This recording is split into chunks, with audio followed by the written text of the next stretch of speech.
எண்ணி துணிக கருமம்.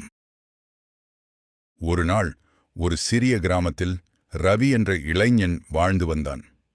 அவன் மிகவும் தைரியமானவன், ஆனால் சில சமயங்களில் யோசிக்காமல் செயல்படுபவன். கிராமத்தில் ஒரு பெரிய திருவிழா நடக்கவிருந்தது. அந்த திருவிழாவில் ஒரு பிரபலமான சர்க்கஸ் குழு வரவிருந்தது. ரவிக்கு சர்க்கஸை மிகவும் பிடிக்கும். குறிப்பாக யானை சவாரி அவனுக்கு மிகவும் பிடித்திருந்தது. ஆனால் அந்த சர்க்கஸ் குழுவின் யானைகள் மிகவும் களைப்பாகவும் சோகமாகவும் இருந்தன. அவற்றின் கண்களில் ஒருவித பயம் தெரிந்தது. திருவிழா தொடங்கியது. மக்கள் கூட்டம் கூட்டமாக வந்து கொண்டிருந்தது. ரவி சர்க்கஸ் கூடாரத்திற்குச் சென்றான். அங்கே யானைகள் மிகச் சிறிய கூண்டுகளில் அடைக்கப்பட்டிருந்தன. அவை மிகவும் வருத்தமாக இருந்தன.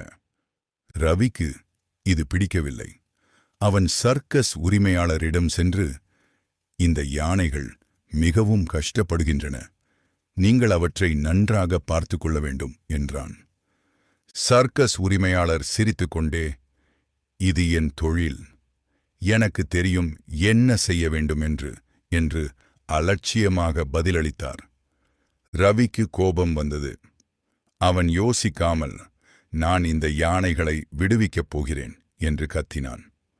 அவன் அருகில் கிடந்த ஒரு இரும்பு கம்பியை எடுத்து யானை கூண்டின் பூட்டை உடைக்க முயன்றான்.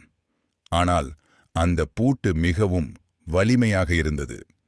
அவன் எவ்வளவு முயன்றும் அதை திறக்க முடியவில்லை.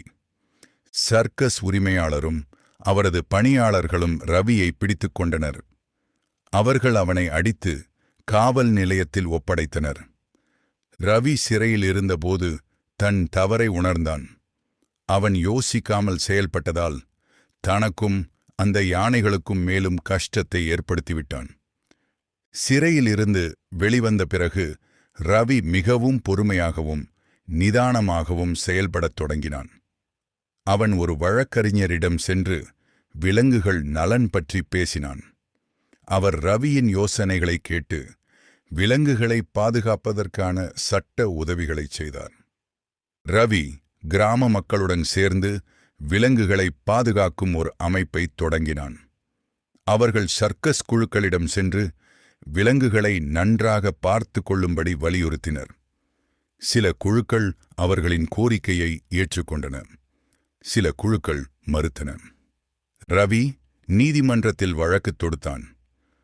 பல மாதங்கள் நடந்த சட்ட போராட்டத்திற்கு பிறகு நீதிமன்றம் விலங்குகளுக்கு ஆதரவாக தீர்ப்பளித்தது. இனிமேல் சர்க்கஸ் குழுக்கள் விலங்குகளை நன்றாக பார்த்து கொள்ள வேண்டும் என்ற சட்டம் பிறந்தது. ரவி தன் வாழ்வில் ஒரு பெரிய பாடத்தை கற்றுக்கொண்டான்.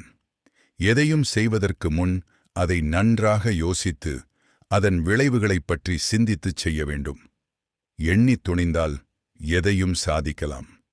அவன் கிராமத்தின் நாயகனாக போற்றப்பட்டான்.